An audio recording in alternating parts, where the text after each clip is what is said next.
Live from the world's capital markets, here are the latest financial headlines brought to you by News Factory. Hello and welcome to Thursday's Daily Financial Digest. And here's what's making the headlines in the markets today. The Bitcoin dollar pair skyrocketed 2.4% in the last session.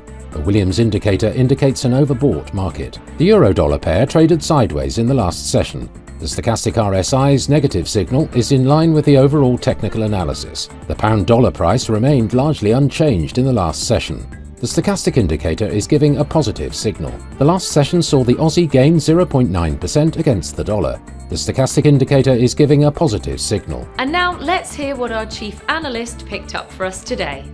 Advanced Micro Devices, Intel's main rival in computer processors, gave a lackluster revenue forecast for the current period, warning that demand for gaming machines is slowing. The US dollar held gains after the Federal Reserve held interest rates steady, but didn't rule out another rate increase, as it acknowledged the economy's unexpected resilience despite the Fed's aggressive tightening launched more than a year ago. Solana continued its remarkable rally and hit a 14-month high price, but sell pressure may soon hit the market as FTX unstaked another $65 million of tokens after moving millions of SOL to crypto exchanges over the past few days. Those were today's major economic events. And now, moving on to world financial headlines.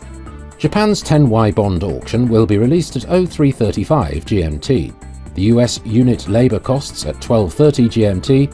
Australia's exports at 00 hours and 30 minutes GMT. Spain's 30Y bond auction will be released at 09:40 GMT.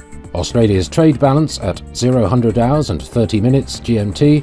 The US initial jobless claims at 12:30 GMT. We hope that you've enjoyed Thursday's Market Outlook. On behalf of all of us here, we wish you a productive trading day. Be sure to join us tomorrow morning for the latest news and events from the financial markets.